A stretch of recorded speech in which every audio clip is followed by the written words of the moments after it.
Good evening, everyone.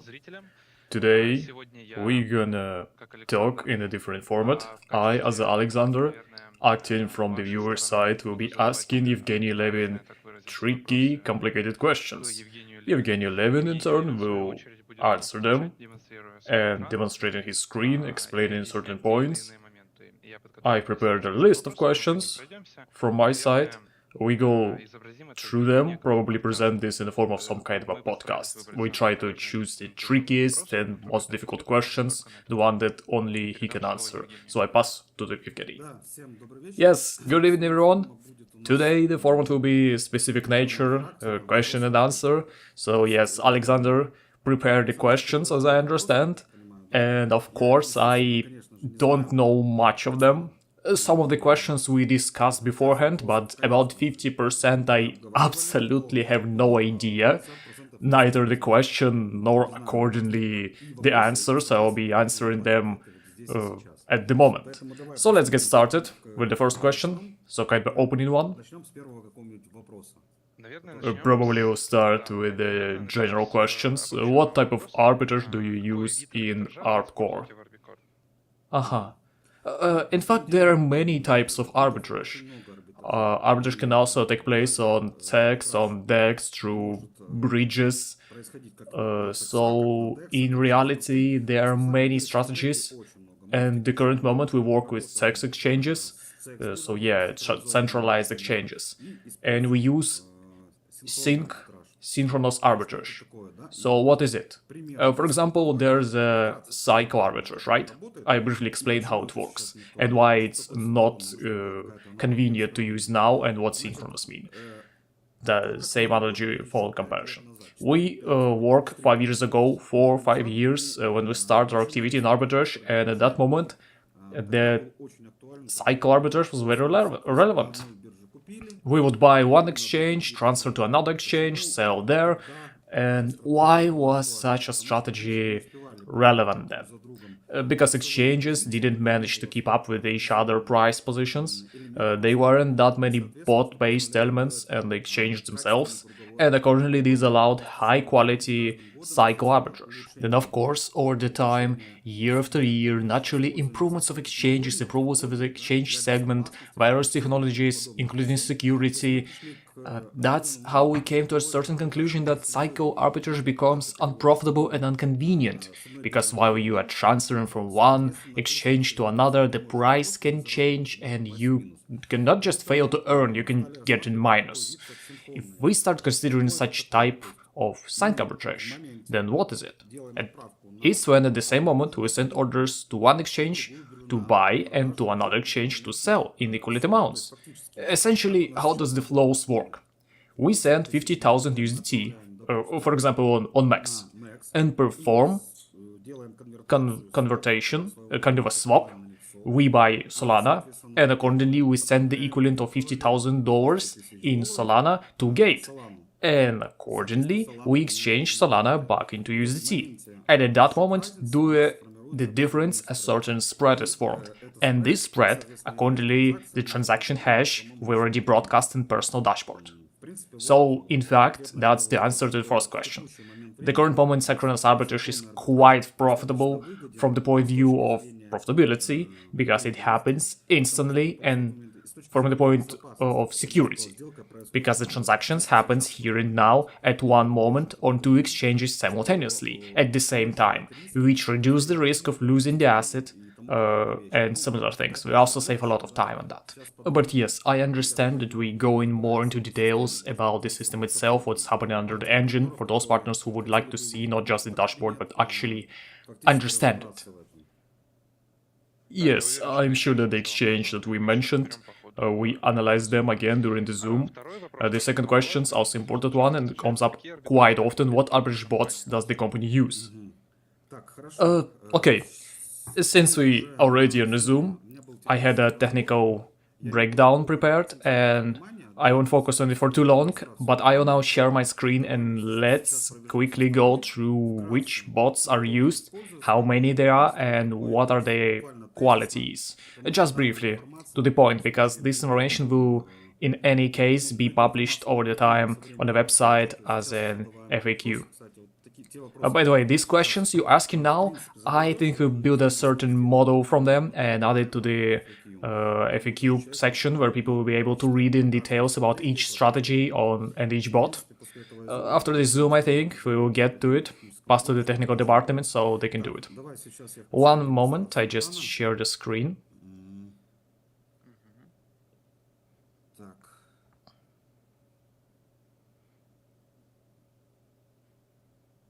Can you see? One moment, still loading. Great, I can see. Okay, let me refresh the page. Yes, great. So, again, this structure is made more for me, right? More for me and more to show the audience how this works. When we recorded the first technical Zoom, we actually did it precisely to be able to explain complex things in simple words. In the left column, we have the arbitrage bots as such, the ones we trade with, the one we work with, which are implemented on the exchanges. These are classic arbitrage bots, let's call them that. Arbitrage bots with asset transfers. Again, we'll describe everything in details. We will write it all on the website. There we can click through them and see what this or that bot represent. I won't focus on that. I repeat it once again, we publish it on the website. Right now I'm just showing the model. Briefly speaking, these three bots are the main ones. These three bots are the bots that control these bots. And the last one is actually the most core bots, kind of a central bot, which controls all bots. All bots in order to prevent loss of funds for the partner and accordingly for the company. Therefore, in more detail about all models, we will publish them on the website, once again, where people will be able to know with information and understand more deeply and clearly how it works. Next, there is the code, how we connect to the exchange. Those who understand will understand, those who don't, well, you can see it at this stage at least. There is a software bot for each specific bot. We open it, they're completely different in their own way, but in principle, you can review them as well. And API report. Essentially, all bots are now integrated because during the first recording, those three bots were still in a testing stage, how they react to one situation or another. Now all of them have been fully added, and here there is a report. For example, if we take most recent ones, there are 26. Here are our latest trades, where there is success and where there is status that the trade is impossible for certain reasons, because the bots detected a specific error. And then, so to speak, an operator gets involved. He can execute the trade if one level is critical, he checks it, right? If, for example, the indicator goes to level 3, then of course this trade doesn't even start. And objectively, this is all shown in dashboard. We have a certain time frame according to which a trade is formed. And there is a specific time. I think many partners have asked why initially one trade is formed and then at the moment where it's not yet fully formed, the position changes, right? This is exactly the position change, because the bot sees certain risk element in the current execution, so accordingly there is a change in both the exchanges and the quotes. So those who carefully watch the dashboard will definitely notice this, and it happens often, but again, we won't dwell on this for long, so 7 arbitrage bots are what we use at the current moment. And of course, when arbitrage on DEX is added, there will be its own strategies, smart contracts will be opened as well, and we will analyze that too. Right here, right now, we're focusing specifically on a sex arbitrage. Next question, please. Great, let's probably move on to the more in-depth pool of questions. How many servers are there and which countries are they located? Okay, regarding the server side, essentially at the moment we're using around 26 exchanges on a sex side. and accordingly 26 locations where the servers are located. For example, we take Bybit. Bybit is Singapore and Amazon. Here is the characteristics of the server, and here essentially is the time frame for signal delivery. Everything is green, in fact we can work with it. Here we can see the same thing, right? Amazon, Canada, and there is more factors. Country, characteristics, and the provider itself, and the response time that we have. We can click through all this. Naturally, at the bottom, there is a server-to-server usage algorithm. Our server connected directly to the exchange, and how exactly this connection implemented. Well, in fact, we don't have any red indicators as far as I can see. Let me refresh. Yes, everything green. At the moment, there is no specific violations. Everything is reported very quickly and smoothly. At the time when we recorded the first technical Zoom, some exchanges were actually taking a very long time to return certain values, and all of this response time was more. It was lit up for a very long time. Everything was red, and accordingly we couldn't execute trades on those exchanges. At first we thought it was a problem with the exchange itself, with the response, right? That's when that this was returning data very slowly. No, later we figured out, in fact, it was a server configuration issue. The server simply needed to be configured properly in order to communicate more correctly. So it's not enough to just have a server, it also needs to be properly configured and settled, migrated, so that there are full synchronization with the exchange. Because some of the requests to that exchange's outputs, it might not be a single request, it can be several requests per second, and accordingly a certain QoL is formed, and due to this QoL latency, the response is formed. So the bot itself, look at the further as the questions comes up, accordingly react to its profitable execution of the trade. Also, in reality, this issue is simply that the server needs to be configured better, so that's one of the important elements in my opinion. So we briefly just answered that question. Yes, I think that's more than enough. Let's go through the security bots that the company uses. Sure. Regarding security, again, we have a model here. After the first technical Zoom, many partners asked what the difference in between arbitrage bots and security bots, since, roughly speaking, there seems to be some similar aspects. Yeah, they're similar, but their functionality is completely different. It's arbitrage bot, still arbitrage bot, of course, but they're separate into security system. Because each of the bots, again, I add the description on the website so people can understand clearly. We won't read everything out now, it would take too long. There's an API connection, accordingly the model's program code exists, API ports are also available. Here we can see them. Trade allowed, trade prohibited, and when the trade is prohibited, once again, we discussed earlier, if a trade is prohibited, another trade is immediately selected. Accordingly, this trade is not executed, even though we see that the spread per unit is 0.42, there was a violation. That's exactly what security bots are. They are bots responsible for the safety of funds and for the safe execution of arbitrage commands. Yes, arbitrage commands executed by the bot. Accordingly, I can't single out one main bot here. If with arbitrage bots we distribute them, 3 main ones, 3 secondary ones, and one that control everything, here's the model is slightly different.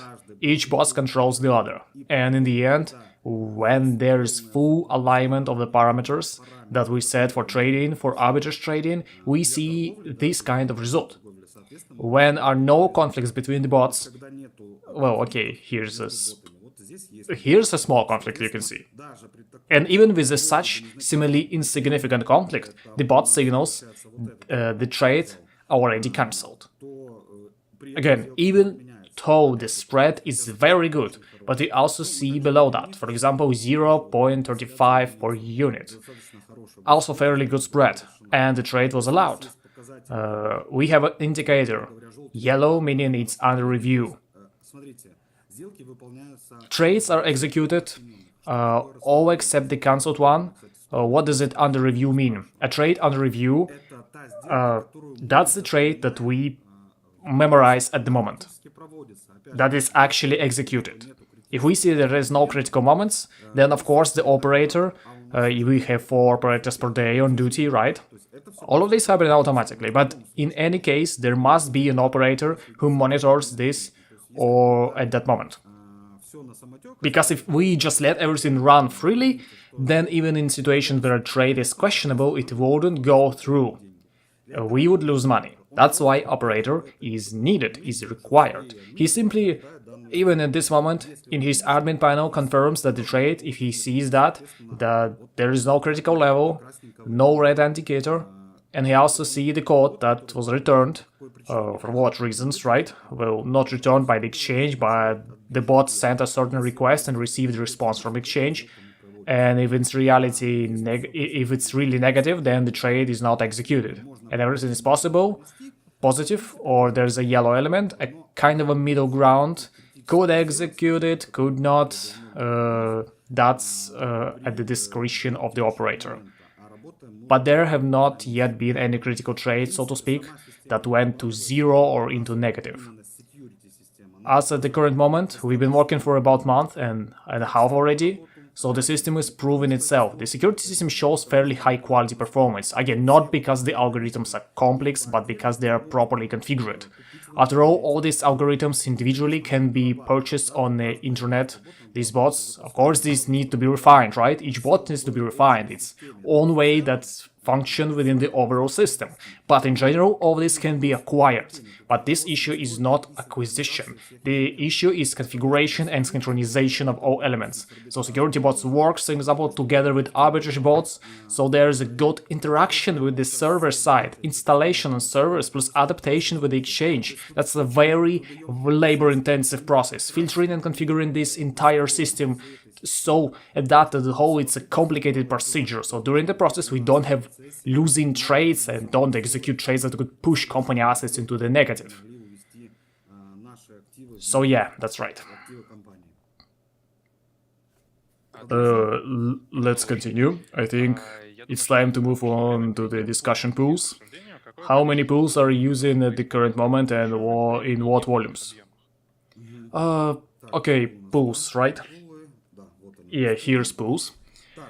At the current moment, look what we now see in the web version on the site. In the minimap, of course, we won't be able to load this much data, so step by step. How many pools are there. In web version on the site, all of this will be implemented. Again, this interface is made for me right now. It's made for me as a viewing tool, so I see how much in particular trade yielded. I can see this history in personal dashboard right now. We're about to roll out all the pools that we are trading. So each person will see the pool they are currently in here and now. Essentially, at the moment there are 17 of them. Naturally, company funds are also presented here. We can switch between them and see where which trading is taking place. Here we take into the top, here we can see what's happening, which exchange, which spread, and if you see changes and the spread themselves, also because of this, here for example spread of 97, we scroll up, here's 99, we scroll up 81. Many partners have questions, why did my daily income amount 1.3% while my partners was, for example, 1.8%. Everything depends on which pool the assets end up in.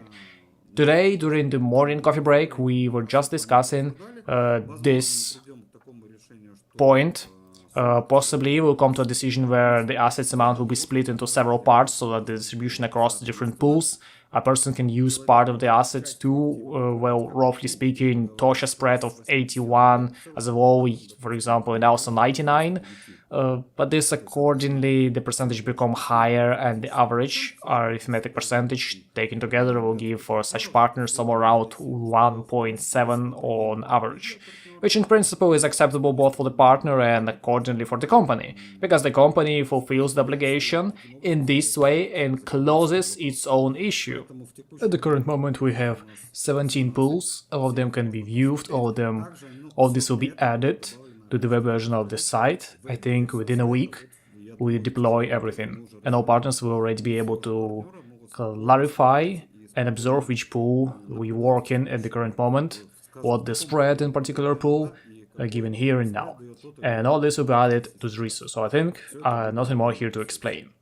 There is a date, time, there is exchange where it takes place, there is exchange of operation, there is USDT exchange, the volume in USDT, the volume of Solana, the spread that we receive, all this is the same what we have in personal dashboards, but already with transactions hashes, with display of transactions. So I think there's not much to discuss, it's simple mode, right? A revenue model. How much do we earn? Nice. Okay, let's move to the errors. Are there any errors at all in executing certain trades or inconsistencies during arbitrage, and how do you work with that? Yes, of course there are errors.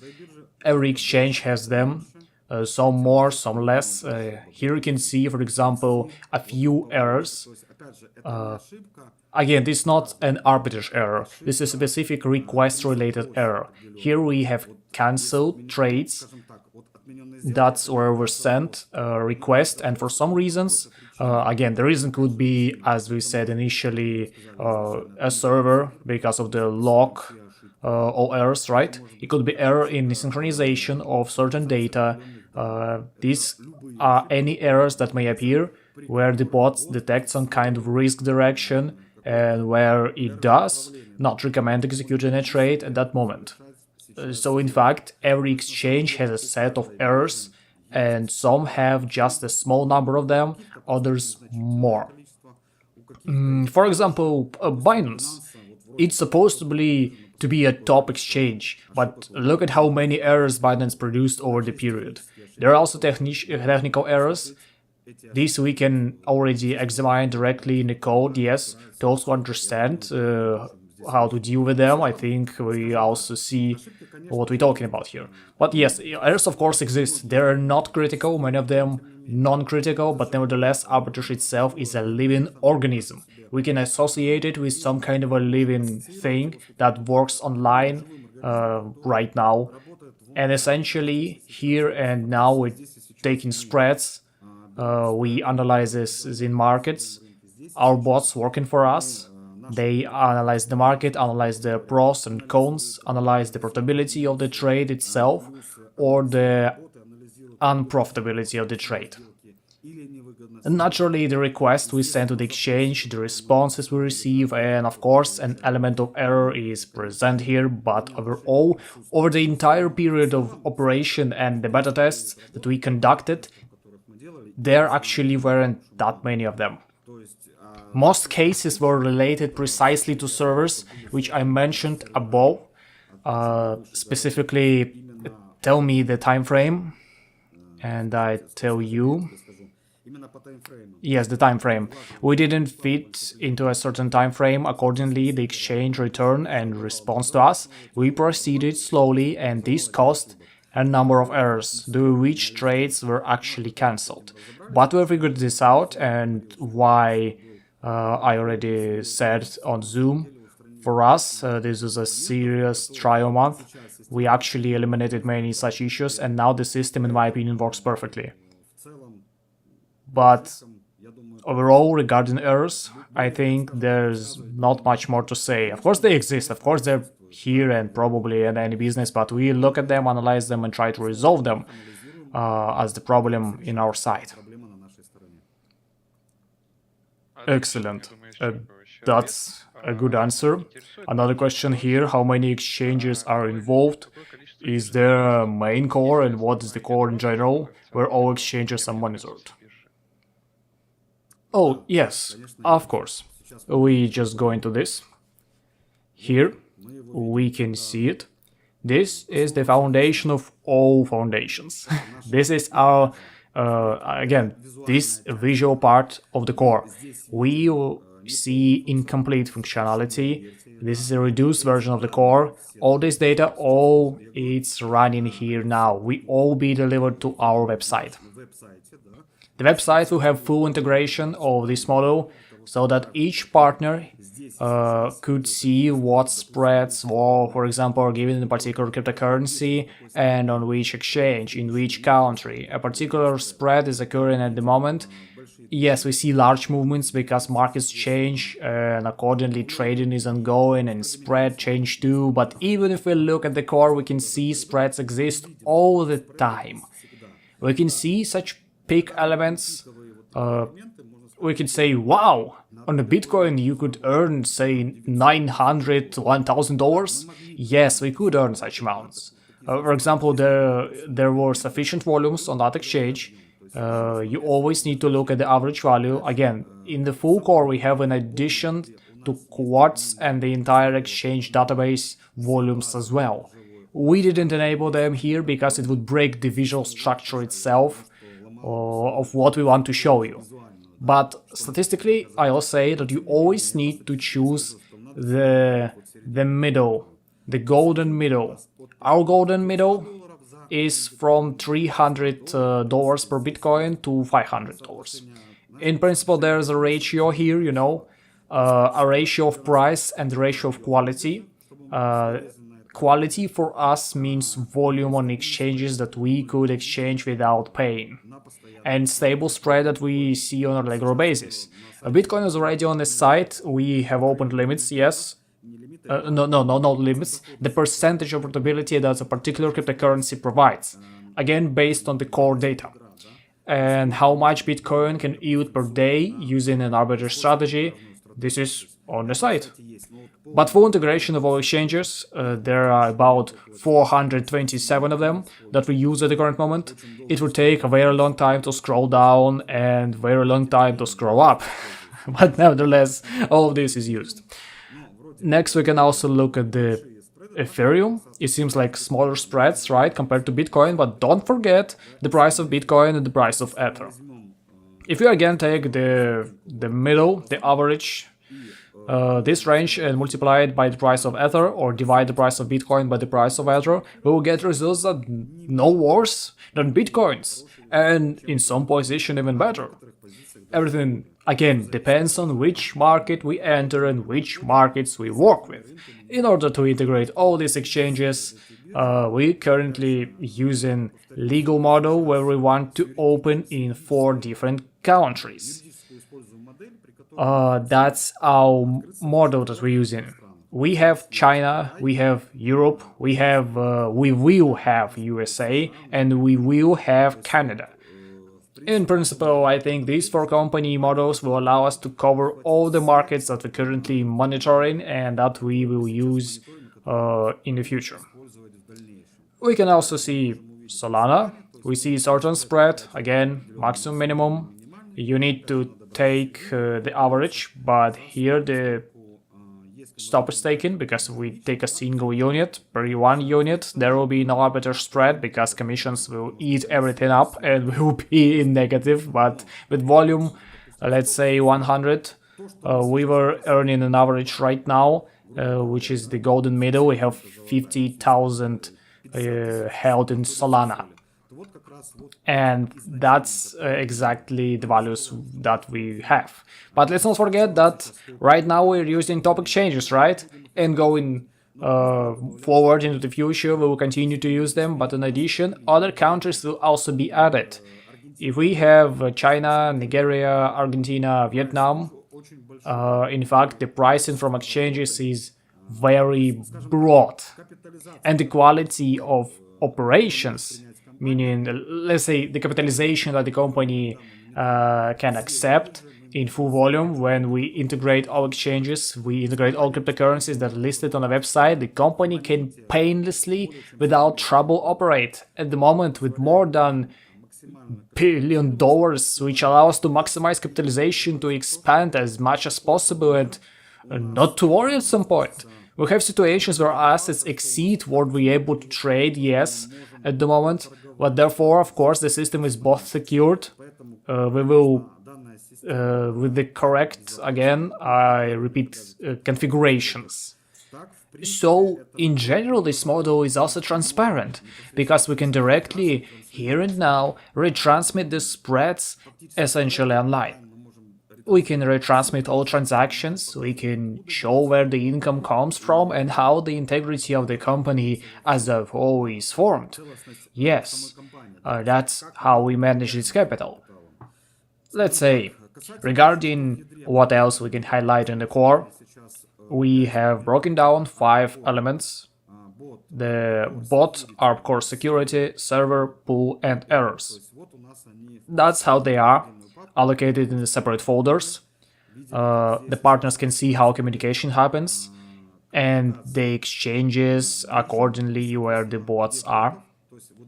Here, the communications of the bots. Here's the responses on the exchanges, what is being displayed. We can click through all this, we can see the various requested that we sent, and everything here is obvious and clearly. Those who understand, again, who understand how it works in code writing, in writing requests, they can verify this. Also regarding the pools, we have the pools that currently operating. We click through them. Those who know how requests send it, what comes back, can also confirm and see it. Next, regarding servers, you see this exactly what I'm talking about, highlighted in red, where at some point a request dropped off. The reason is either the server, again on our side, somewhere not accounted for or misconfigured, or it's simply transmitted the way it is by exchange. And such moments are quite frequent, but not all trades pass a certain level of control. So in various cases the operator has to intervene, either if the trade itself is critically negative and could lead to loss of funds, then of course this is handled automatically by the bot. But if a trade can be executed, as if there are those yellow highlighted factors, then basically it's 50-50. We can execute it or we cannot. Accordingly, the operator can confirm the trade.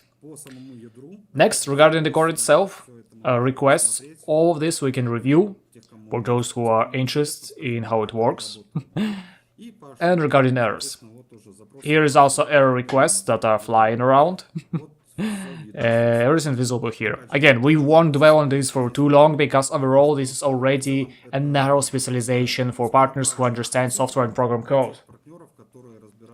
For all other partners, again, the core itself is that element of operation through which we can show that arbitrage exists all the time. We can directly see this here and now, at the current moment. And it actually existed 2 years ago, 3, 4, 5 years ago. Yes, it wasn't that large. The scales, because there weren't that many exchanges, there weren't large amounts of volumes on those exchanges, because markets were developing, accordingly the cryptocurrency was capitalizing, and for arbitrage traders this is probably a golden era. Because there are actually a large amount of markets and volumes on exchanges and sufficient to carry out low-risk arbitrage. At the moment, what we're doing now. Certain pools are operating not exceeding a certain value, that is 50,000 per exchange. We calmly handle various moments related to price impact on a particular cryptocurrency, and accordingly we do not fall under the exchange financial monitoring. Thanks to what? Not because we're so great, but because we created a system where security works perfectly. The arbitrage bots themselves work correctly and efficient, and we place servers close to the exchanges. That's why our response time is very fast. All of this together allows us to catch such spreads and earn them. Yes. That's regarding the core. Excellent. Thank you for the great answer. I think now we can move on a certain demonstration of what is happening on your screen and move to the question, is there an opportunity to see exchange personal accounts from the inside and verify incoming and outgoing hashes of arbitrage transactions? Yes. Let's move on to it now. I just want to note right away that we use 3 exchanges to form pools, which then move to one or another exchange in one or another cryptocurrency that is directly needed for arbitrage. These are Bybit, Binance, and OKX. But in most cases, right now we use Bybit. Why? Because, well, the exchange really show itself from a very good side, and the managers who service our accounts and the sub-accounts accordingly never had any questions, even though very large volumes go through. Therefore, of course, at the current moment, all main transactions go through this exchange. And let's go open it right away. And before you continue, I would like all viewers in general to see the transparency of this screen demonstration, that all data is indeed displayed directly from Bybit and not from any other source. We actually set a bit weighted, so how the USD rate changed. I want to draw your own attention to the fact that at the current moment there are no third-party extensions in the browser. Evgeny, could you please click on the puzzle icon and extensions where you have Tonekeeper? This? Yes, yes. You see there's no suspicious extensions or any extensions at all besides Tonekeeper. So now refresh the Bybit page, preferably twice. Okay, rise once, twice, and third even. I think that's enough. We can continue in the future when demonstrating other exchange. Just we're gonna do the same. Well, okay, let's go straight to the history, right? We have recent consolidation from our main wallet, namely $14,000 accordingly to the Bybit exchange, and at the current moment we have also added networks today, meaning that people have already started actively using deposits in BNB. Accordingly, of course, there will also be a fast automatic consolidation into BNB. The amount that will be consolidated will then go to one or another exchange where there is already a certain volume. I want to note, briefly explain, literally in 2 minutes, that in fact, on those exchanges where we already have certain volumes, yes, which remain there, we send out a transaction, we send a partial transaction. For example, on some exchanges we have 22,000. Accordingly, in order to perform the exchange, we need to add, let's say, 28,000 USDT. And accordingly, we form a certain pool, for example, at Bybit, and send this amount, yes, directly to the exchange where the trade is happening now. If again, I repeat, the exchange is standing empty, as we can see from the history here, you can see the last trades. We can generally view the history of this account, which is actually very large.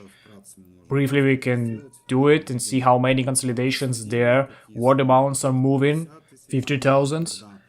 This is a full pool is formed, and the consolidation accordingly does go in smaller amounts.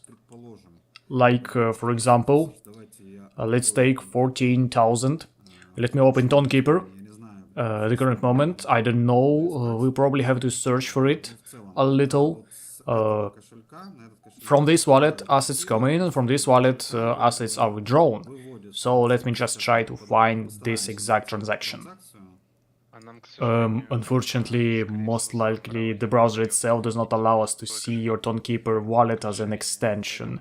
So we don't see it on screen. Let's go via transaction hash from the Bybit history, and from there try to go to the main wallet on the Tone smart contract, because that's what we could see with the sharing screen. Oh, okay, let's do it that way. So here's $14,000, the address on which the funds are consolidated. Again, let's open the details and open a transaction hash. Here is our address. As you can see, yes, this is our address of our wallet and of the smart contract to which funds are received and from which auto payouts are made. And this is the address. Again, we open it and view all transactions that we made through our wallet. There's quite a lot of them, very much. But overall, again, this address, here we see it, this is our address, when you send funds or receive them, and thankfully now we have a lot of partners. and the address has not changed. Accordingly, those partners who make deposits can go and see where their deposits, because only the memo changes, while the address itself remains unchanged, and payouts are made from this same address. And at the current moment in time we have deposits, withdrawals and similar things. It's not difficult to verify this now at all. We took from the exchange, like from Bybit. Let's just take a look. For example, open another address. For example, this. No, not this one. That was another transaction. We need to find transaction now. This is all what works with us. There are many here. You need to fully open all the hashes and track them, because for some exchanges transactions comes to us, but in the main, of course, they come from the wallet. The balances that remain on exchanges are again consolidated to Bybit in order to assemble a certain pool, if that is the case. If the balance is large enough, it remains on the exchange and waits for the moment when we top up the asset. So in fact all this is tracked via transaction hashes, because the system itself in principle is open. Okay, fine, let me... I think it makes sense for us to continue. We have now go through the main consolidations and all. Let's move to the exchange history. Let's take, for example, two exchanges at the basis and look at their history already from the inside the exchange personal accounts. Yes, they basically already open. I just opened them. I've taken into the accounts again. I switch between them quickly. Let me refresh each other exchange so that there's understanding. Several times. How much? 2, 3 times? Yes, preferably 2 times. Okay, here you go. There's only Tonekeeper as extension, the wallet that's actually linked to the company. Let's just refresh the several times once more. Just the old-fashioned way.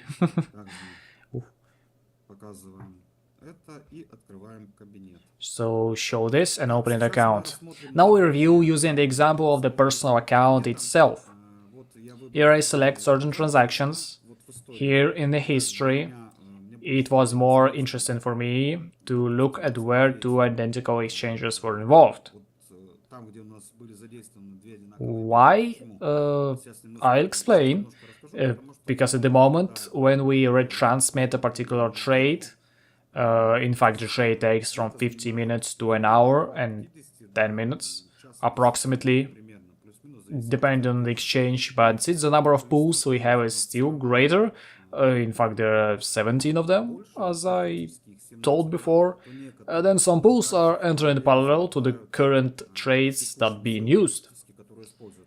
Essentially, in history we will now observe such situations that at the moment when one arbitrage trade is being broadcast, another pool actually arrives to the same exchange, where a second volume is simultaneously being executed because the rates allow it.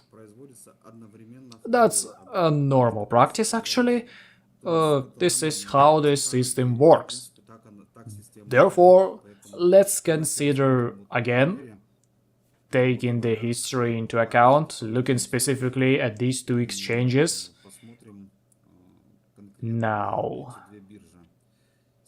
we had Bybit here, and Gate, and again Max and Gate. Okay, let's analyze transaction 616 maybe. Again, here's you can see located next to each other. The same exchanges used because there was a good spread.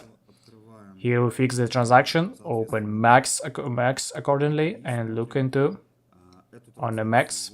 Here we see 50,000 transaction hash. Let's verify it. 616. We can fully see the transaction hash, and accordingly we open max and go through this transaction. And we can see an identical transaction. So in turn, the situation, we see that transaction fully correspond to what is actually happening on the exchange. We can see this deposit. Well, one could say it's just a deposit. Also, I repeat that with numerous deposits and withdrawals, if nothing happens on the exchange blocks accounts because it considers that this is money laundering. So, we'll go into the conversion section, into the history, and see why on our website there is a different amount of volumes when we perform a certain trading operation. Accordingly, it is different, right, from this a pool is formed.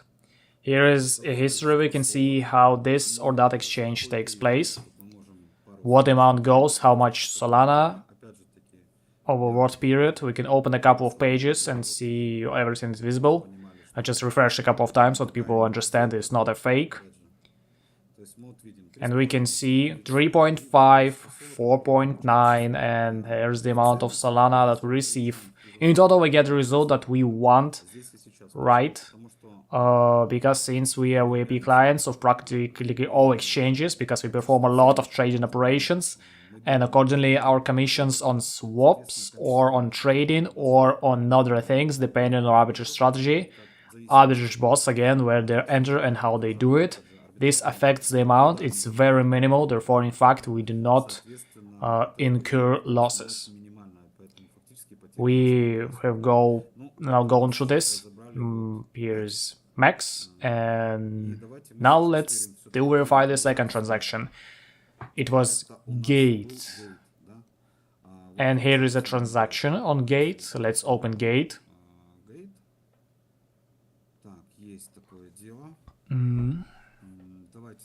I also, before we do anything, I immediately wanted to show basically the latest transactions, how this works for us. Let me show you that swaps are also happening here. The trading itself is taking place, so people can see. Here goes the amount of SOL, the amount of USDT, then again minus SOL plus USDT. And you can see the history here. It's actually pretty large as well. Shows that we actually engaged in this activity. Let me refresh the page a couple of times. Once again. This is real. Next, let me make a deposit. On-chain deposit. And here we have a certain history. Let's find it. Again, I just forgot the amount. 406 and... Yes, I can see 406. 3KSQ. The same. Let's open, check out. Now open this here. And open there. Copy it. Let's go to transactions, and you can see the beginning and the ending. You can just even pause the video for yourself and verify it. Here again we see it. Everything is identical. So using this example I'm showing here to you on two exchanges, you could, how this or that swap happens and the entries and the exits, accordingly the profit. Yes, let's just click on the profit. This is go again to the profit go to our wallet. This is our wallet that we showed initially, where we topped up by a bit. This one, this profile. And again, this profile corresponds in transaction history already, where you can take a closer look. So let's sum up the results of what we currently have at this moment. Thus, we have now reviewed the inflows and outflows on the exchanges. We reviewed the trading itself, how we exchange of USDT on Solana and Solana on USDT, and I repeat that if we return here, we even see by time 250, 53, 15, 53. In fact, within 2 hours we had 4 trades go through. In fact, we used 4 pools at the moment on these 2 exchanges within 2 hours, which shows that the number of pools actually the same to the declared information that are working for us. And actually what I'm now showing to you, yes, we will of course display this in the personal accounts. Each partner could actually check it out himself. Any of the partner. Let me just open ARB, make it a bit smaller because I increased it specifically for better vision for our partners. There will be a button pools. It will be implemented in this section and no pools will be shown just as I showed you in the model. Just let me duplicate, for example. These pools will be displayed in the main cabinet, in the back office. How much they bring, what yield they provide. Not in such a global format, of course, but the main part, the mechanics, will be there. Plus, each partner will also have written which specific pool in which here and now he is working, to what pool he connected. This will be a name, for example, the 7th pool with transition, and the fact you understand that the pool database, you will see it and understand that pool exists, since you're working in this pool. You have access to the hash transaction specifically for this particular pool. And for example, another partner got into the 5th pool, accordingly this information will be available to him. This is how all this works. Will this be implementation in Telegram mini app? Most likely no, it will be only in web version because we don't want to overload the mini app itself for correct operational. To that it works quickly without long data, without too much time busy with loading, because the amount of data is very large. Accordingly, a person would like to check something for himself, it can always go to the web version of the site and look. Yes, verify the hash transaction, verify the profit of the company that company provides, see which exchange trade went. Everything is open and everything is public. Excellent answer. I think we emphasize this whole question and answer it in full. The only thing probably with which I would like to complete is 3 exchanges, for example by Bit, Max or Gate. Right now that you send me your address and I would on screen sharing, just like you, make a transfer of any amount to this address. And we would record that received at this address, so we would make sure that indeed all the data is pulled from the exchange and delivered to your account. Moments that we could record this account really belongs to the company or to you. Okay, yes. Are you planning on the one exchange or we can do several? We could do several as you prefer. We choose Max and Gate, for example. Maybe just do all 3 then? Perfect, just perfect. Okay, all 3. So everyone could understand. Okay, we're just gonna continue further. And then you're gonna make a final transfer. I'm opening choosing USDT. You need address, yes? I need address so that I myself on a screen sharing make transfer to the address. Oh, okay, in Zoom of course it's interested. Where is our chat? Oh, I see the chat. Yes, type right in chat. Paste. Should I send you all 3? Yes, all 3. I just gonna record them on your screen, after which I will turn on my own screen sharing and make the transfer. Alrighty, I'll move the call a bit because deposits on-chain deposits interfere a bit. We'll leave to the open chat, choose USDT and choose tone. Yes, accepted. Confirm, copy. There is no memo, so we send without memo. So this one belonged to Bybit. This one to max. We'll go one by one. And the last one is gate. Again, choose tone.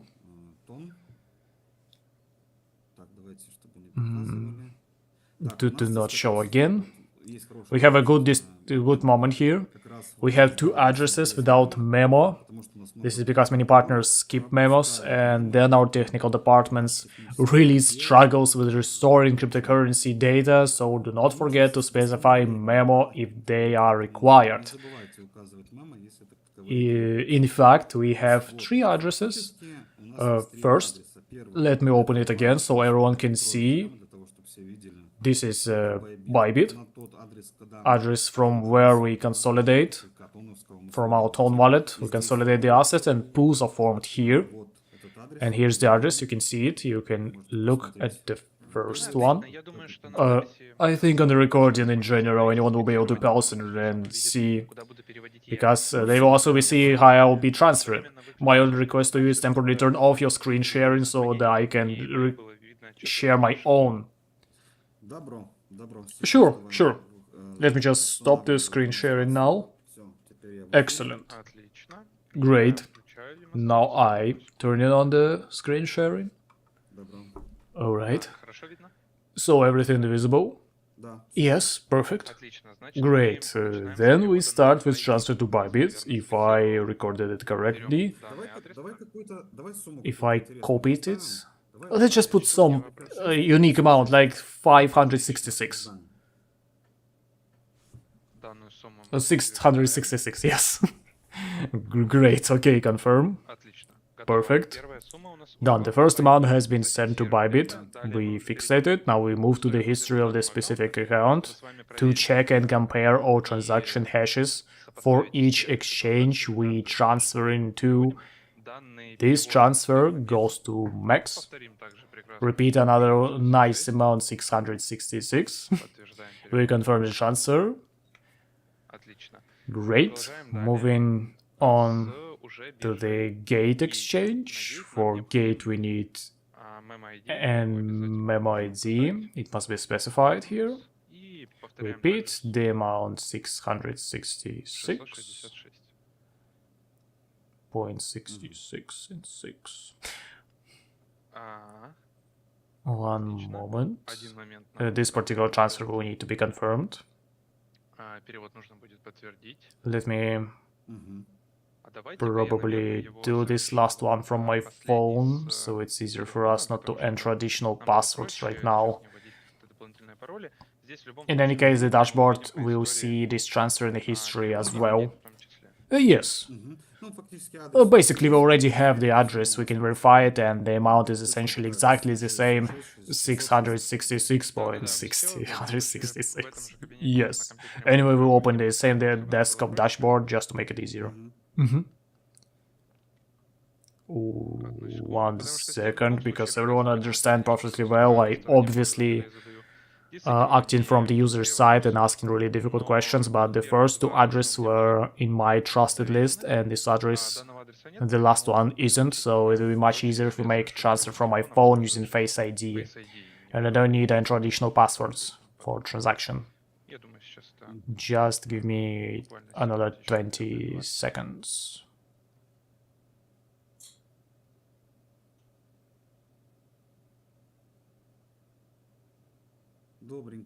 Okay, we're just gonna wait for the deposit, and basically, what else would I like to...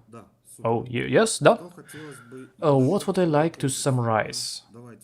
While we're waiting, directly... one second, I basically have both transactions from 3%. Now we can confirm that final transfer to gate was also been completed, and these two accordingly were done together with you on a screen share. Now we'll wait for transaction hashes here. For now I pass the word to Evgeny, but we won't turn off the screen share so that nothing is cut or removed on the recording.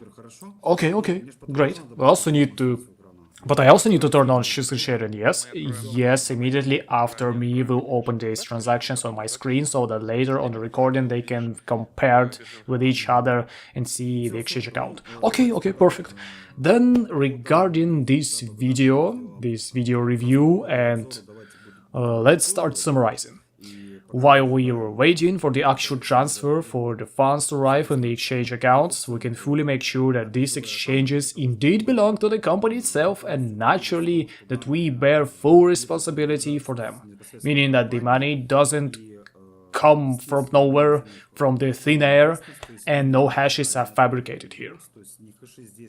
The official cooperation with the declared exchanges, with the exchanges that are all partners.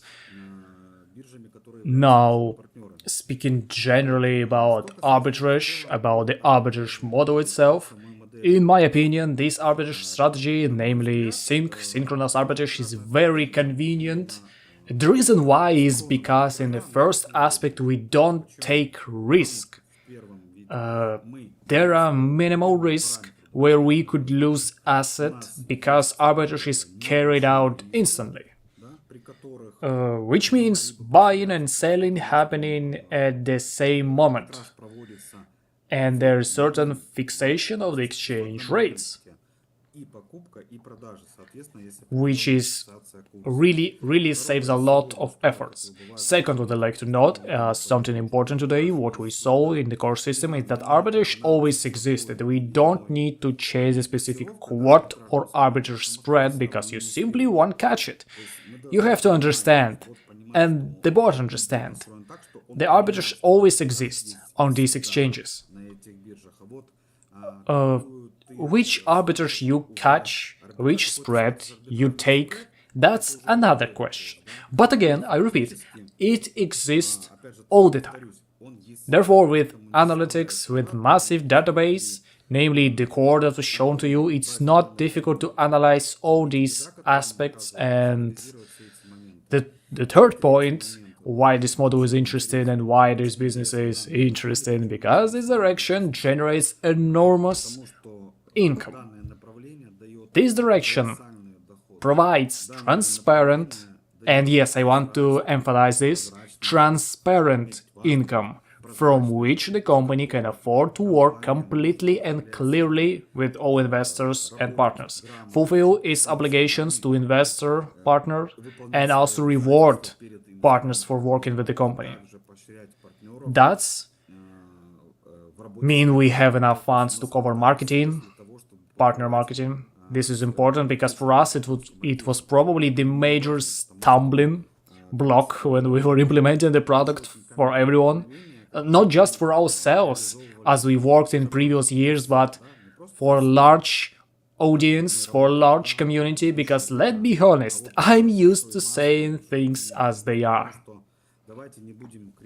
When there are network components, when there's network included, it always scares the investor, it always scares the partner who work with investment, because for many people, network marketing is associated with some kind of financial pyramid.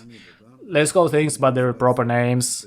Why did we decide to take a step in these products? Why did we go in that direction? Why did we see this core value here? Why weren't we afraid to implement a network program into the business model? Because we have confirmed income. We actually earn this money. Once again, the working system. Partners who already work with us know this. During 12 hours, the work is done directly for the partner, meaning all funds go to the partner, and at night time the company itself operates. Plus, I repeat that the marketing itself is structured in such a way that not all partners close certain ranks in order to receive specific rewards at the given moment. Part of the assets remain with the company. Of course, not only do we earn this asset, but secondly, we compound it through compound interest because our money also work here. And of course, this allows us to fully cover all partner expense. Not in a way do partner rewards affect the arbitrage volume. There's no such thing. The partner's rewards do not mess with the volume of the arbitrage. The partner system is designed in such a way that under no circumstances does it interact at all with the volume that works in arbitrage. Of course, naturally, we didn't develop this on our own, we developed it with the help of AI. AI was prompting us, assisting. We simply set parameters, how much we earn, how the system is structured, and it outputted the results. That with this range, based on what I can analyze now, you need 21 levels in deep and accordingly this type of marketing model. And of course, then double-checked it and implemented it. After 1 month of productive work, let's say we see that overall everything's going exactly as we planned. Everything's going exactly as it was laid out and exactly as we personally verified it. There was absolutely no load, no pressure, so to speak, on the arbitrage volume or the arbitrage pool itself. And we understand that we really did the marketing system correctly. And plus, of course, the arbitrage system itself has also proven in terms of stability and probably even more than that. Probably the first priority is stability, right? When you don't lose your money, you already earning it. The second point, of course, is the profit that the arbitrage strategy generates overall. As for updates and additions, what other arbitrage strategies there will be, we'll talk about that and do similar technical reviews next time when new strategies are added. But regarding work with these exchanges, I think we've shown enough and explained much. I think this will become a main video for those partners who would like to join our company and develop together with us, so side by side. I think I just need to interrupt you for a moment. We already received the transactions hashes about 5 minutes ago. I just really didn't want to interrupt you. But during the screen share, I was showing people exactly these transaction hashes. Let's now close all these hashes, refresh the page, and in the history we'll see our latest 3 transfers.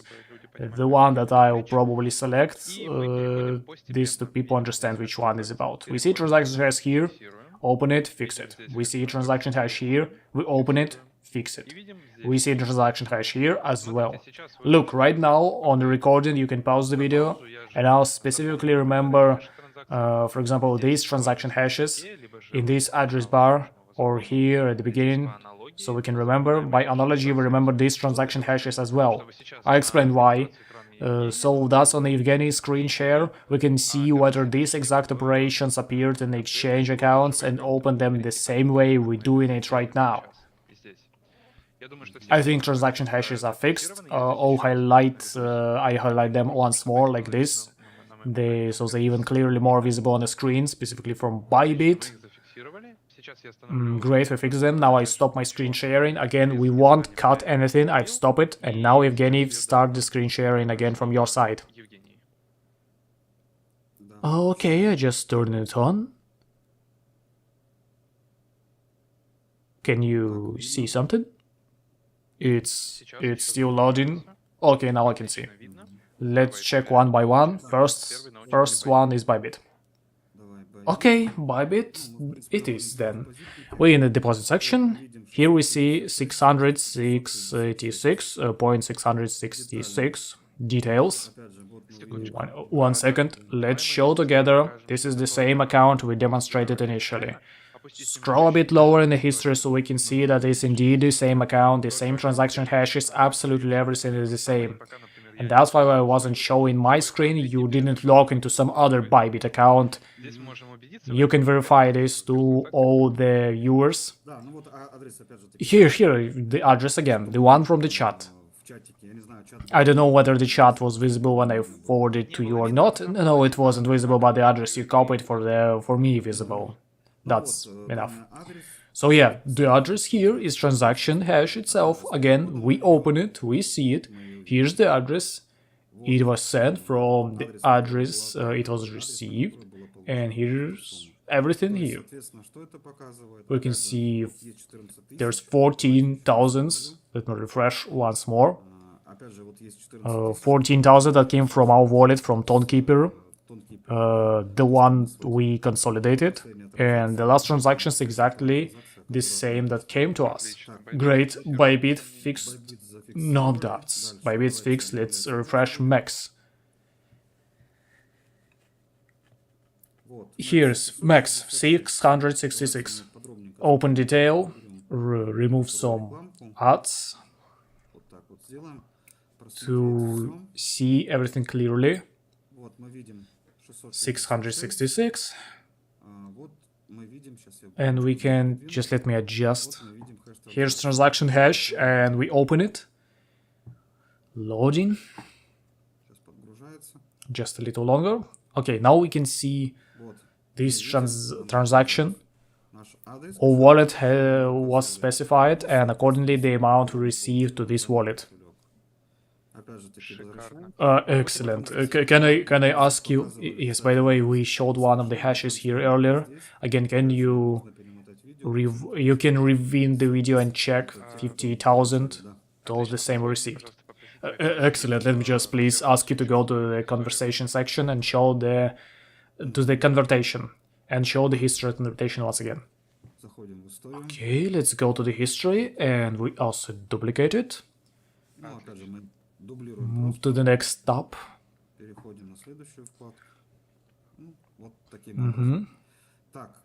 Okay, regarding Max, everything is fine, everything was received. Max was opened as well. Let's check the gate. Refreshing, and here we see 666, 666. Transaction hash.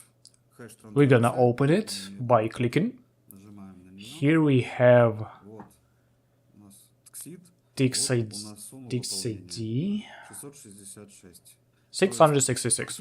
So essentially, once again, we analyzed one of the transactions together through the history. Here's here it is. So 406.294. It's corresponding transaction that was in the dashboard, and this is the same exchange. Not the exact this exact address, but the same exchange. We received transactions that Alexander sent to me. What do we see in results? All the exchanges we use belong to us, or accounts on the exchanges. And again, so to speak, asset management, my funds. Just let me duplicate it as well, so it's clear.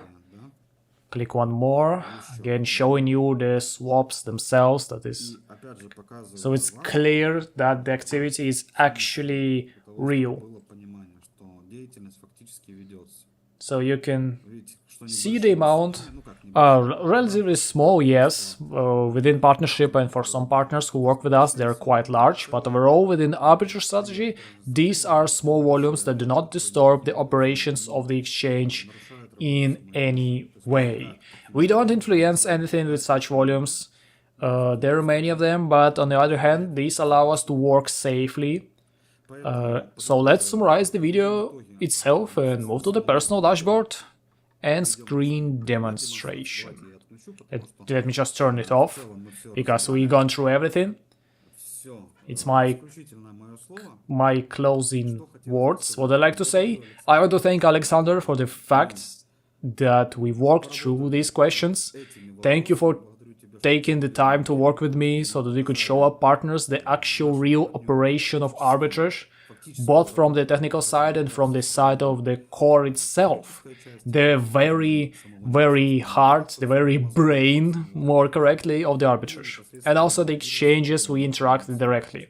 What we did, we showed on these exchanges, we showed that transactions hashes correspond to the exchanges, we actually work with them, we saw how we perform a specific swap, the trading itself, yes, broken down into parts, and we display the same thing as in a personal dashboard.